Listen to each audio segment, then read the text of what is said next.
Hi BookTube, it's Missy, and today I'm here to share with you guys my October wrap-up for 2018.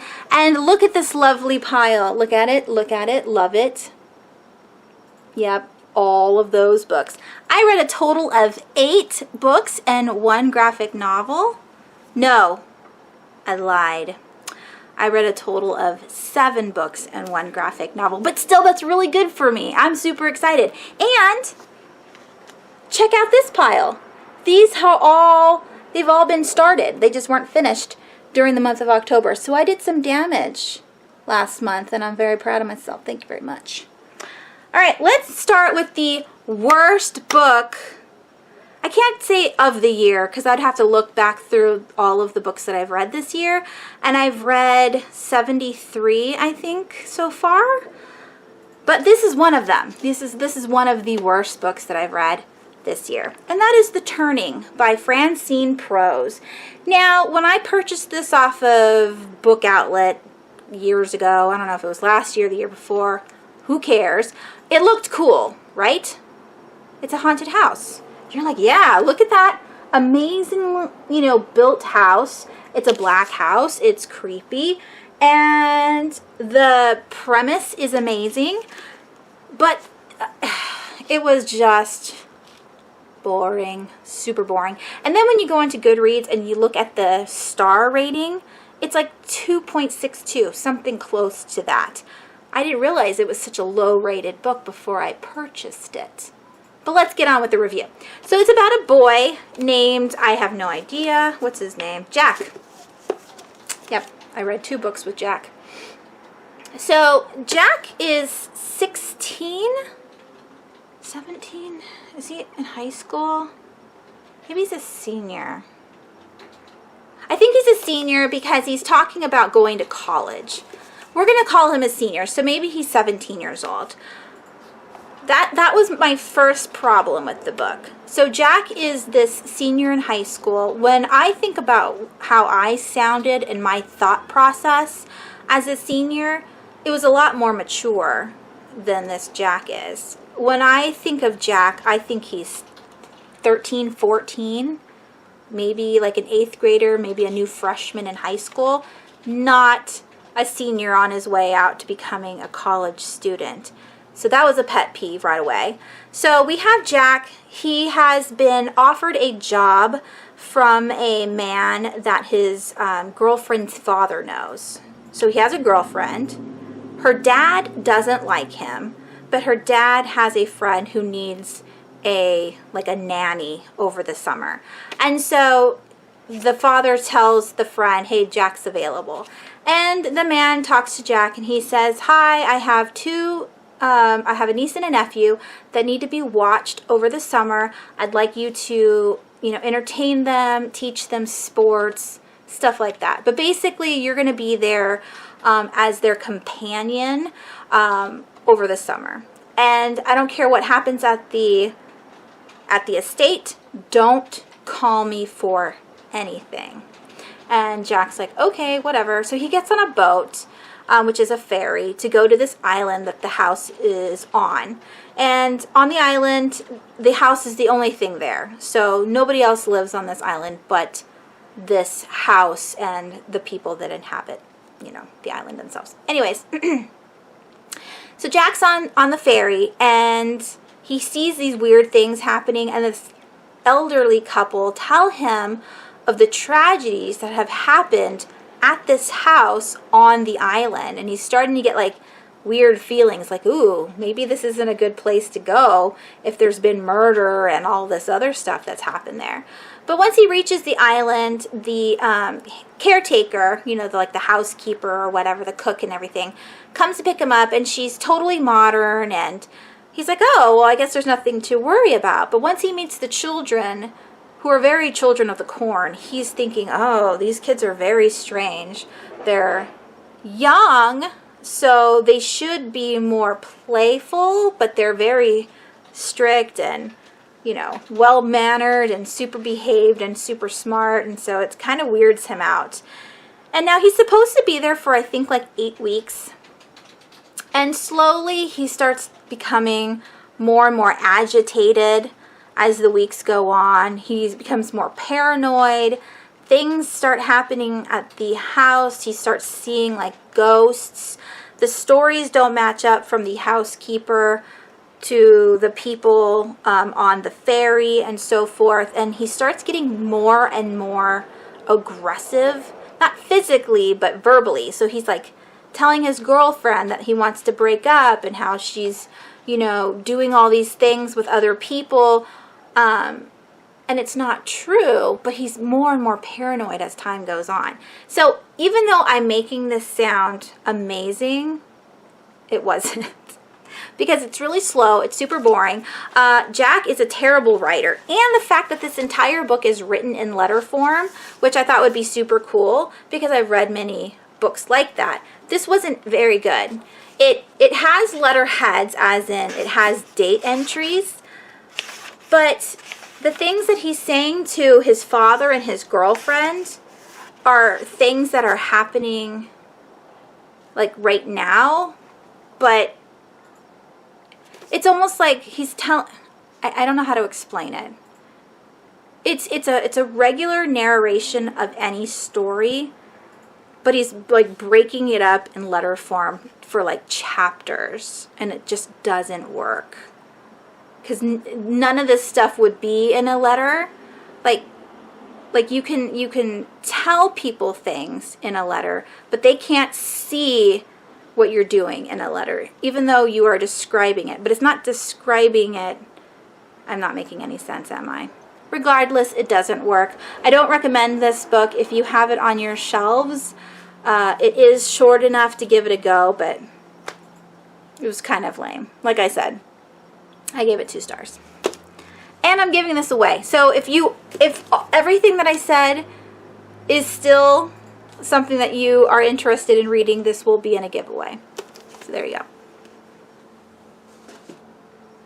All right, the next book that I completed in October is Suicide Forest by Jeremy Bates. This is the first book in his Scariest Places series, World's Scariest Places series. I read this with Penelope. I'm happy to say we actually finished one, girl. That's a high five to you and me, a pat on the back, because we rarely finish buddy reads. But yeah, this one was actually really good. I gave it 4 stars, I think. Yes, I gave it 4 stars. It's about a couple that lives in Japan. They are ESL teachers, so they're teaching Japanese, not kids, anybody, like teenagers, adults, doesn't matter. They're just teaching English to Japanese students. And they have like a certain amount of time where they can work in Japan, and their like visa is expiring, so they decided that they're going to climb Mount Fuji before they move back to the States. And they have a couple friends tag along with them, so they're all prepared to climb Mount Fuji. It takes about 2 days backpacking and staying the night in a tent. And so they're all prepared. And then when they get to the like bus stop train station right outside of Mount Fuji, they find out that the pathways are closed because there's a storm coming, and they're all disappointed because that was their goal for the weekend. They wanted to climb it, and now they don't know what to do because now they have to wait till the next day to see if the storm breaks apart and, you know, they're able to go up. And another couple who have planned on going to the Suicide Forest. And so the whole group's like, oh, well, we'll go with you. We'll all go camp in the Suicide Forest. I mean, they're close to each other anyway. And then again in the morning, we'll go and hike Mount Fuji. But that's where it stops being, you know, idyllic and enchanting, because now it's just blood and murder and everything else. It was really good. If you want a creepy read with ghosts, because we don't know how these people are being picked off one at a time until the ending. The ending was a little, I don't want to say far-fetched, because I'm sure these kinds of people exist, but I was thinking, oh, they're very ruthless, though, let me tell you. Anyways, I'm not going to spoil it. I kind of maybe already have. Hopefully not. Read this book if you like creepy forests, if you like the subject of suicide forest, if you like anything Japanese, if you like survival books, because this was great. I really did enjoy. The next book I finished in October is The Lying Game by Ruth Ware. Now, I didn't start this in October. I think I started it months ago. But I was able to finish it on audio, which was really good, in October. Now, this is the third book written by Ruth Ware. I have read 3 of her books. So it's Into the Woods? No. Into the Dark, Dark Woods. I think that's what the first book's called. The second book is The Girl in Cabin 10, and then we have The Lying Game. Now, out of the 3 books that I've read, this one is my favorite. This was so well written. A very good, twisty thriller. It's about a girl who lives in London. There are 4 friends all together. And, oh, by the way, thank you, Miss Bibliophile, for this book. I really did enjoy it. What is her name?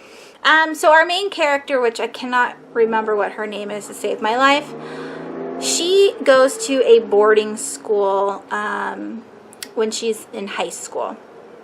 And she's only there for a little bit, but while she's there, she meets 3 friends, Fatima, Thea, and Kate. And they all become really close really quickly to the point where they're inseparable for the entire year that they're at this boarding school. Then something happens and they all have to part and go to different schools. It's kind of like they were kicked out. And then when we meet the main character, it's now been 17 years and she lives with her husband and they have a baby daughter and she's a lawyer and everything's fine and dandy. But then one night she gets a text message from Kate, who's the ringleader of the group, and it says, I need you.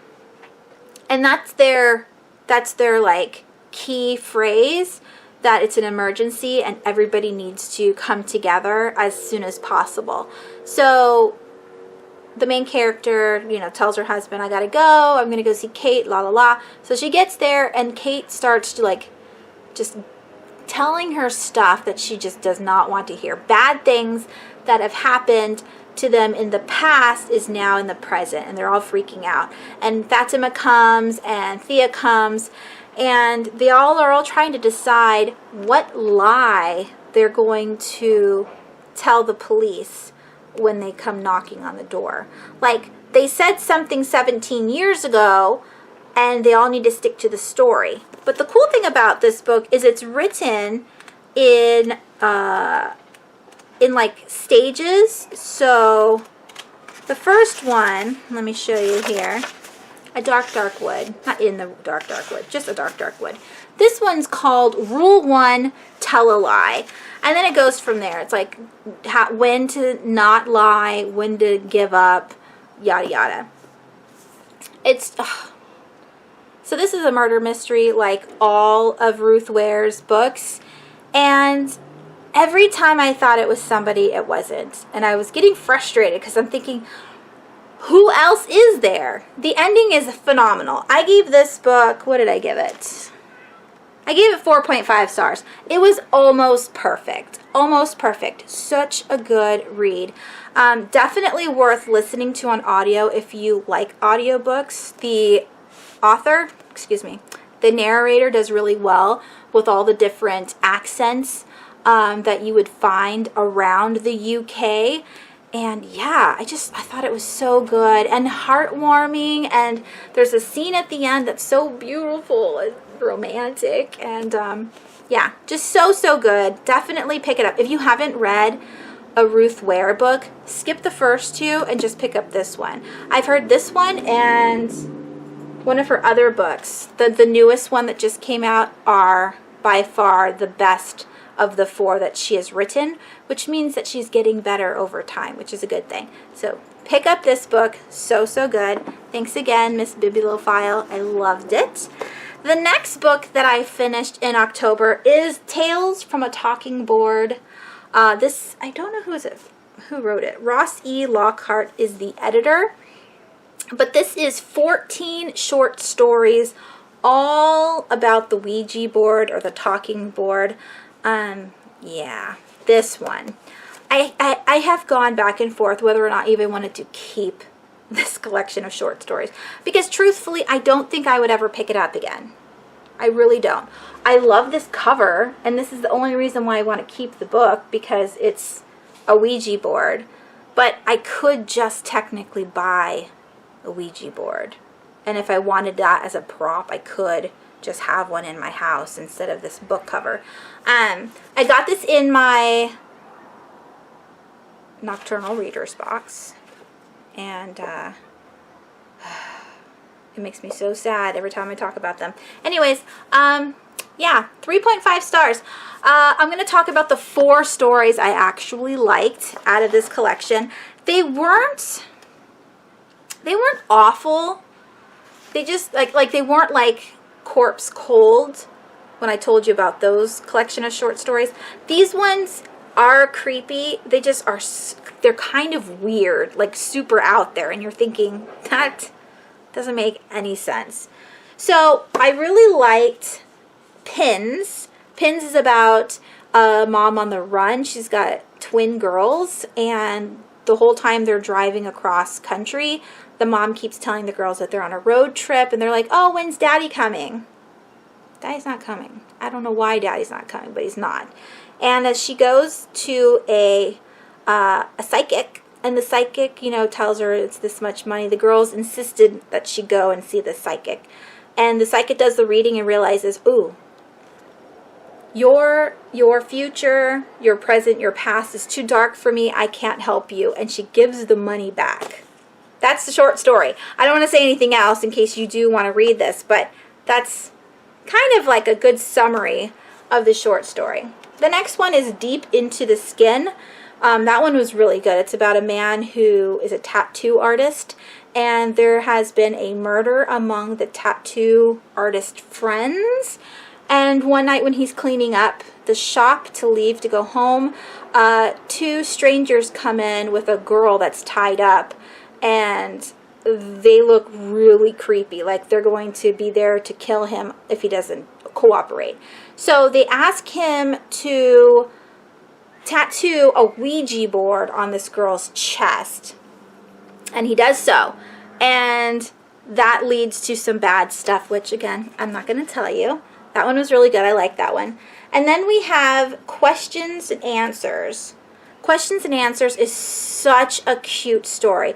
I love any dark horror story turned into humor. So this is about the afterlife and the jobs that you can receive in the afterlife. And one of the jobs is to be a Ouija board operator. So it's kind of like, you know, the operators from old-fashioned times where they had the little things they pulled out of the boards to connect you to the people that you wanted to talk to in the phone lines. Same thing here. So someone will open up a Ouija board and get ready to speak to the spirits, and then the operator will answer, and then they have to give a response that's already written in some kind of like guided book. So it's really boring, but it's such a funny job to have. I love anything that talks about the afterlife. So really, really like that story. And the last one is called Horrospicate or Scry. I don't know what that means.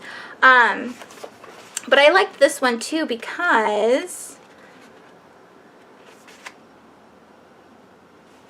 hold on. It's about a woman who is in college for English and philosophy and ends up really connecting with the older teacher, and he becomes her like mentor. And as their relationship gets more and more like father and daughter, he then gets really ill later on in life, and he tells her, okay, so for the next 9 months, what I want you to do is I want you to do a seance, so that way I know whether or not there is an afterlife. And so every Saturday for 9 months straight, she does this seance with random people that say that they can do it, psychics and fortune tellers and all that kind of stuff. And what she's looking for is the last words that her, pseudo dad told her before he died. And it's very interesting. Those 4 stories were great. Did they make up for the rest of the stories? I don't know. Like I said, it's 3.5 stars. I'm going to hold on to it for a little while until I don't want to hold on to it anymore. And then when that happens, I will definitely give this away to you guys. But so far, it was okay. Would I recommend it? Sure. If you like Ouija boards, if you want to have a collection of short stories for Halloween, definitely pick it up. And of course, the cover's amazing. Next, I have here Catacomb by Madeline Rue. This is the 3rd and final book in the Asylum trilogy. Now, if you can see here, here's Asylum and here is Sanctum. They were amazing.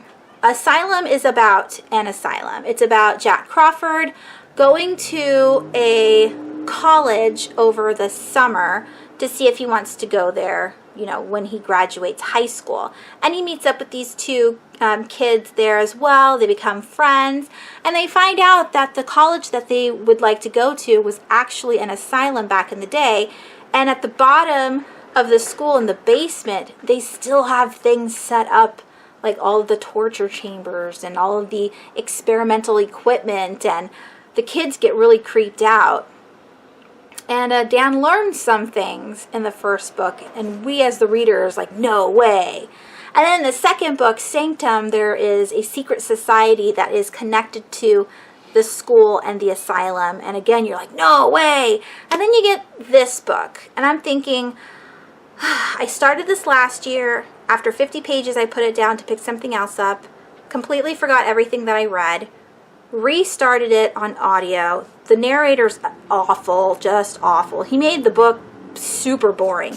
If you have read books 1 and 2 and you're interested in finishing the series, I would definitely pick it up. I mean, it's got amazing pictures. When you have a book like this that has really great illustrations or pictures in it, don't listen to it on audio because you miss out on this part, this fun aspect of the book itself. Because of course they're not going to give you pictures in an audiobook. Let me show you one more picture. But yeah, so this one doesn't really have a theme.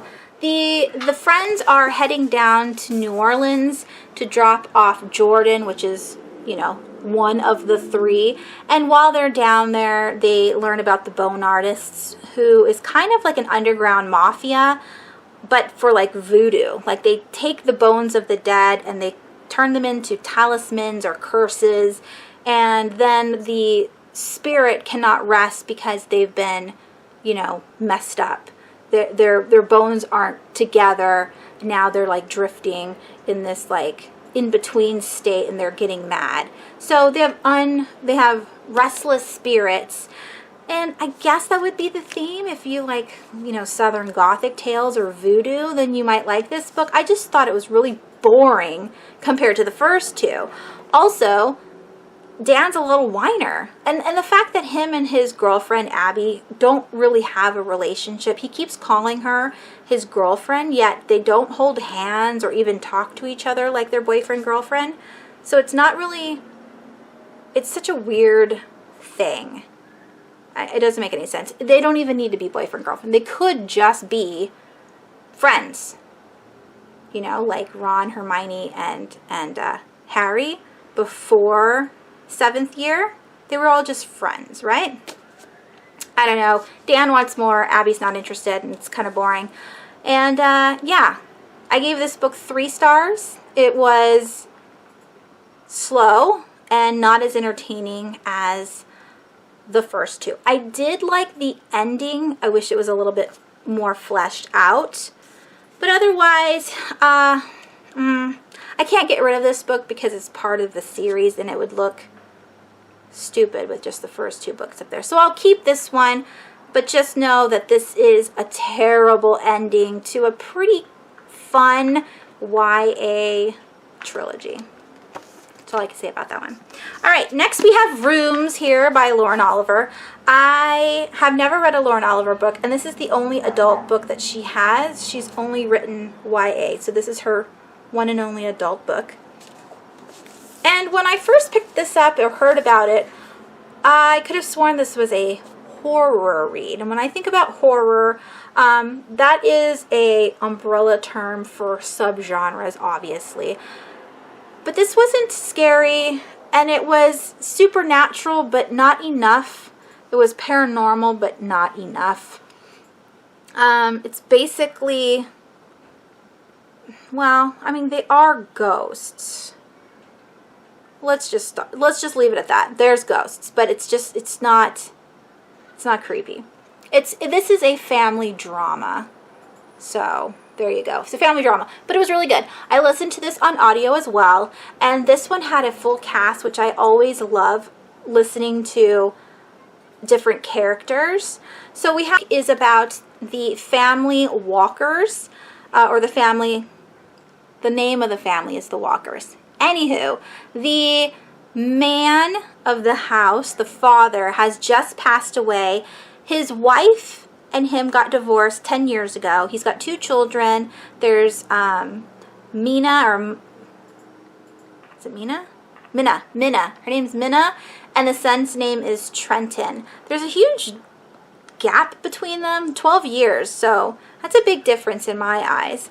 And the wife's name is Caroline. So Mr. Walker, or Richard, passes away. He leaves the house to his son Trenton, and all of the possessions that he owned, because he was a collector of many things, is left to the house for the wife and the daughter to sell, donate, whatever. They all get there after the death, and they have like about a week before they do the ashes and burial of the husband.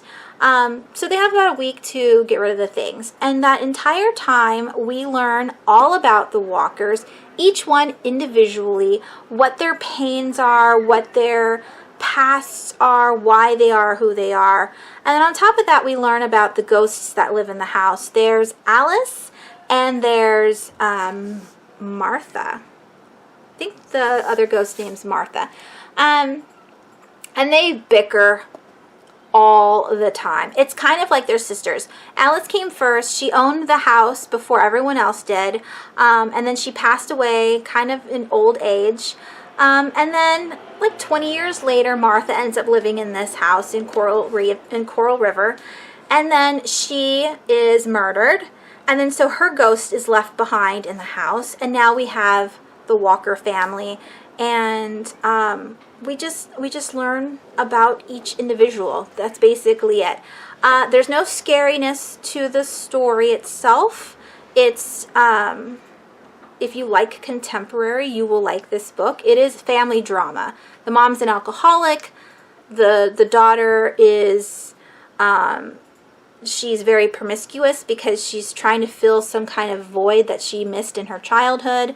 Trenton is the youngest. He's 16, and he has no friends, and so he's very suicidal, and his mom doesn't care, and his sister doesn't care about him. And so we have all of these different family like lives going on, and they don't communicate, so nobody knows each other the way they should. Like, mom should know everything about a daughter and the son and so forth, and they're very to themselves. But the death of their father has opened them up, and they're now talking more. And so are the ghosts. They're starting to realize, hey, if we solve why we are still here, maybe we don't have to be here anymore. So yeah, I really liked it. I gave this story 4 stars. Definitely worth the read. Just know when you pick it up, it's not a horror. It's very contemporary family drama with a bit of paranormal aspect to it. I would pick it up though. It is a good story. And if you can listen to it on audio, that's good too, because again, full cast. Next we have Horrorstor by Grady Hendrix.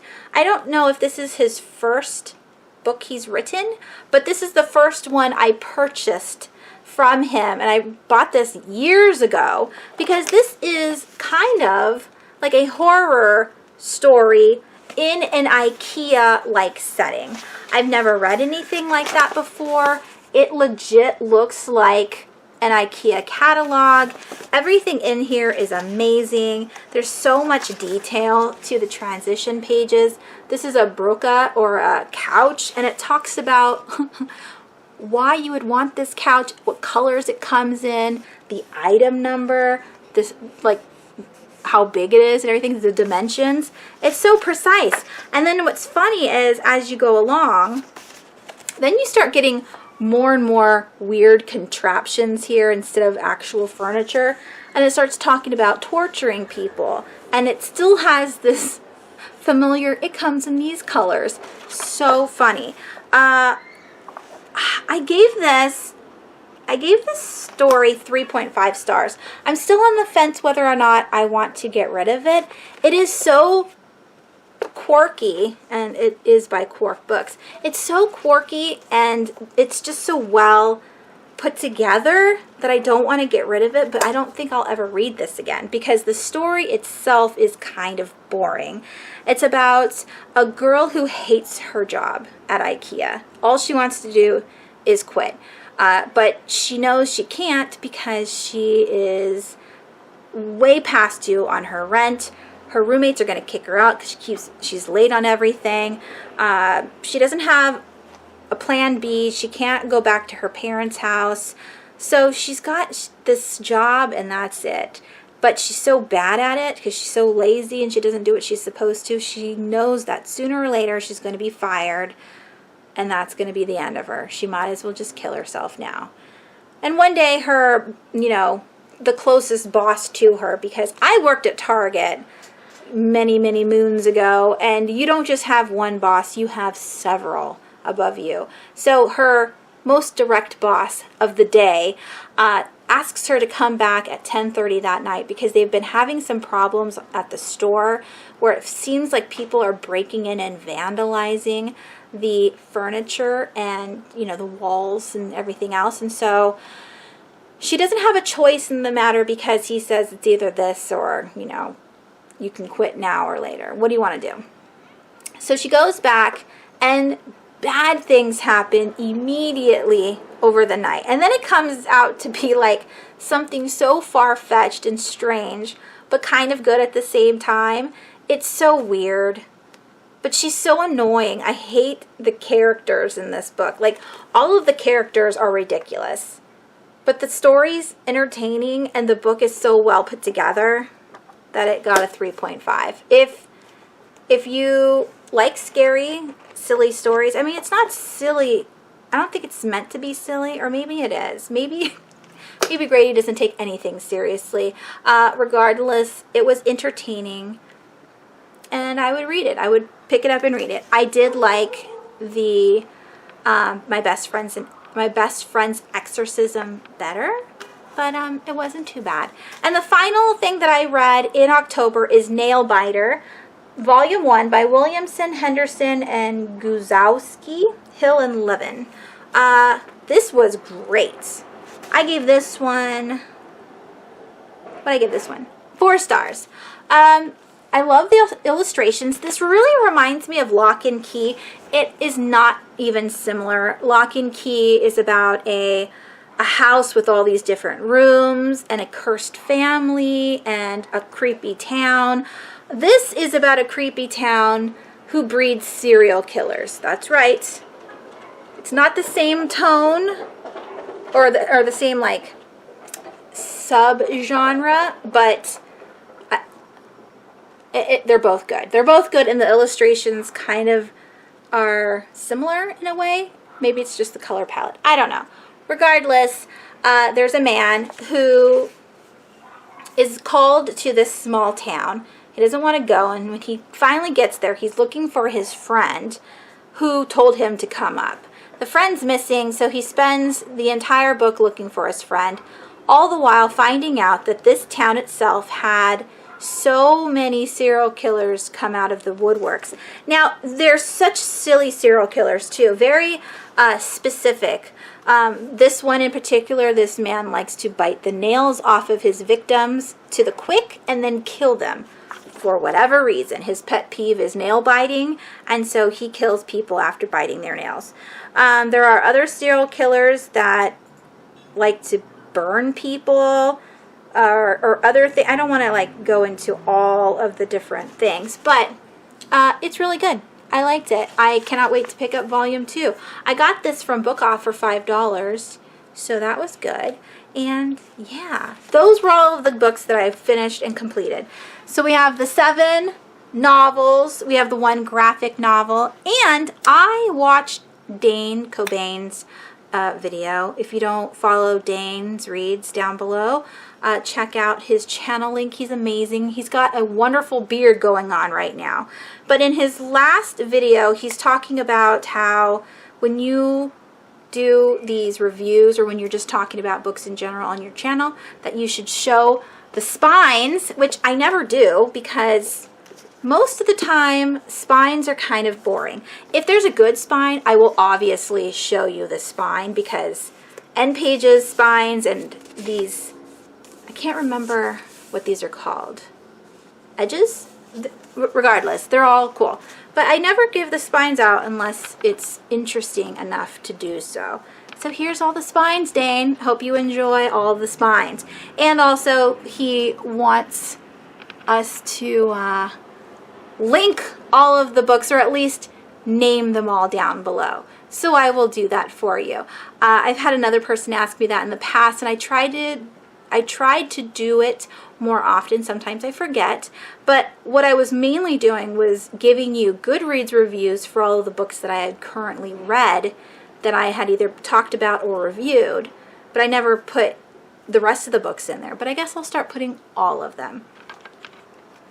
So I hope you guys don't mind that. And the last thing I want to talk about in this video very, very quickly is just the books that I started and didn't finish in October and will be rolling over in November. So we have here Pet Sematary.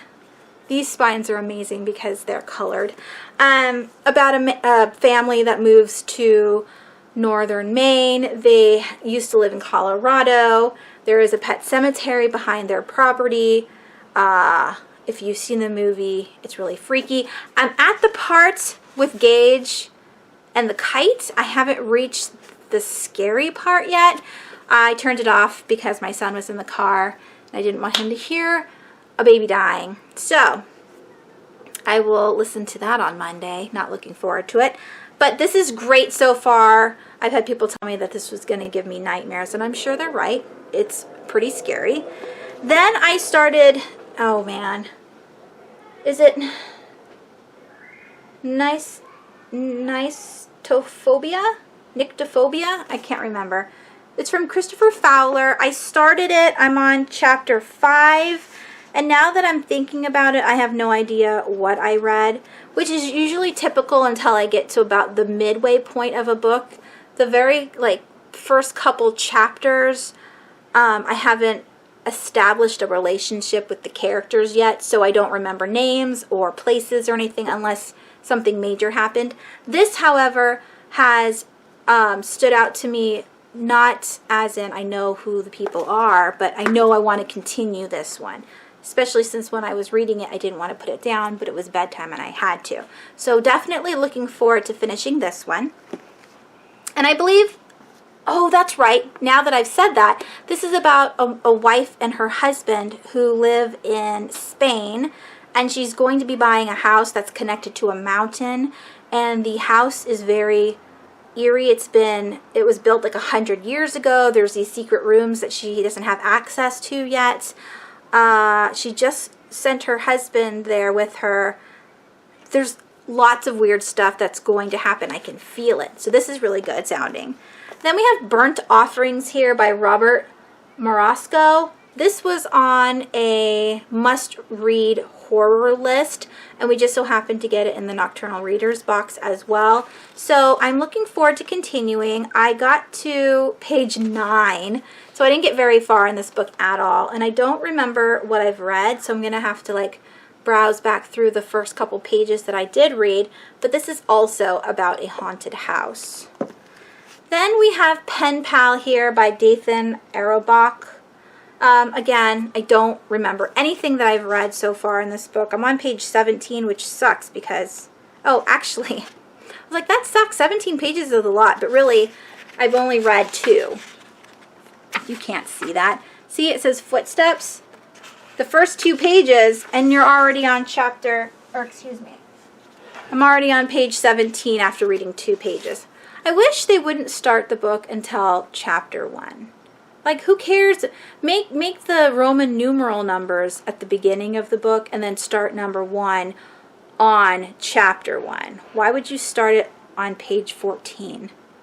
Regardless, I have to reread the first 2 pages because I don't know anything about this book. I picked it up and then I put it down, so I have no opinion yet.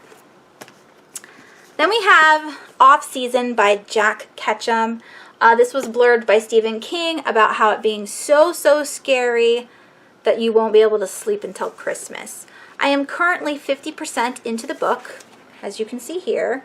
I read 1 chapter a day, and I like the fact that the margins are humongous because it makes me feel like I'm reading more.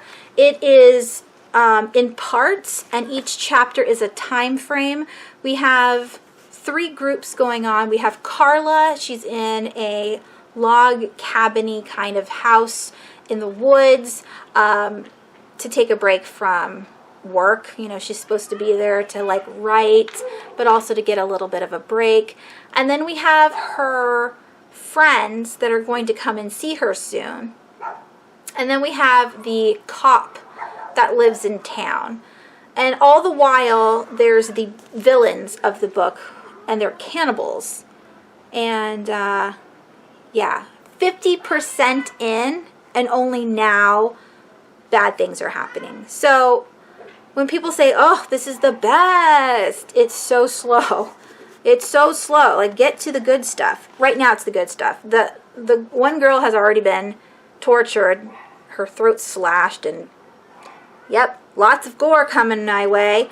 I had to skim to another chapter just to see if I would see a name, because I wanted to make sure the characters that I'm reading aren't going to die right away, because that's the worst. It's the worst when you read an entire book and then every character dies, even the one that the last one standing ends up dying. You're thinking, what the hell did I read this for? So I have high hopes that everyone won't be dead at the end. I didn't go all the way to the very end. I just went a few chapters ahead. It is entertaining. It's definitely gory. Major Halloween read. Super slow. You shouldn't have 50% of the book where nothing happens besides your main character cleaning her house and building a fire. Good grief. All right. Next, I picked up Hollow Girl. This is by Hilary Monahan. It wasn't grabbing me right away when I started reading it. I got to chapter 3, and it's about... So Hilary Monahan has a grandma who's Romanian or Roma? Oh, what does she say at the beginning? I've been told by Romani? I've been told by someone on here that you're not allowed to say gypsy because it's a slang term and it's got bad connotations toward the culture. I've grown up on that word, but if it's mentioned in a book by a different word, I will definitely use the different word. I wouldn't continue to use the slang word. So this whole book is about witches, but the Romani kind. I'm probably saying it completely wrong. Anyways, the girl is an apprentice to her grandmother, who is the lead witch doctor of her clan or her group of people. And every day the girl is supposed to go out to the market and sell herbs and everything in bags. You have the real herbs, medicine, and then you have the mock herbs, like the love potions and the hexes and all those things for tourists, like people who don't know anything about the culture and who just want a quick charm. The witches, put a number on it and say, okay, good, you want a charm or a hex, great. They're not real, but we'll give you one anyway. We'll just take your money. It's no big thing. And Hillary wrote this because her grandma used to tell her stories, and she didn't ask enough when she was little, and so now she regrets not knowing all of her history and all of her culture, and so she decided to write a book that would be reminiscent and dedicated to her grandmother, which I think is very sweet. So I just need to continue reading. I'm nervous because at the very beginning in the introduction to this book, it talks about a rape, and I'm not interested in reading about that. We will see what happens, though. I don't know when I'm going to pick this up. I definitely want to continue it, but I don't know if I'm going to start it right away because it's not like Bloody Mary. I loved Bloody Mary because that's a fictional kind of thing. This one is more, more realistic, and I don't really like realistic too much. It makes me nervous. I don't know. And then I also picked up Revival. This one's creepy and kind of reminds me of a book that I read a couple months ago. Here's the cover. I can't remember the title right now, but this is about a town where all of a sudden one day all of their dead people start waking up, and they have to deal with these dead people, and the whole world is watching this on the news, thinking that it's going to be some kind of epidemic. The town and all of the government officials are trying to blow it off like, oh no, it's a virus, don't worry, it's contained, it won't leave the area, we've already quarantined the entire town, and so forth. I want to know what happens. I haven't finished it. I started it 2 days ago, and I put it down because it was time to go to work, but so far what I've read is really interesting, so I can't wait to continue with this one. Oh, 2 more. I'm still reading these. Yep, these are the 2 kid books. Although here, if you can see, for Death in Yellowstone, we've read a giant chunk. Look at that. It took us a few months, but we did get through it. And then the rest of this is just the appendix and notes and the chronology of the book. So basically all we have is 45 pages left before the book is over. Thank goodness. I'm dying to read some fiction. This nonfiction is kind of a doozy. And then I still have Lost Children. My kids aren't really enjoying this very much. It's very slow. Our main character is a little girl, and she's kind of like wishy-washy. So I'm just hoping something happens soon, because we've already gotten to 50% of the book as well, and it's kind of dull. I want it to get better. So I'm keeping my fingers crossed. All right. Those are all the books that I read in October or started in October. Let me know down below what you read, what you finished, what you started. Talk about books with me down below. I don't care. Have you read any of these books? What did you think about them? Do you agree with me? Do you disagree with me? I want to know. All right, that is it. I hope you guys are having a wonderful week, and I will talk to you soon. Bye.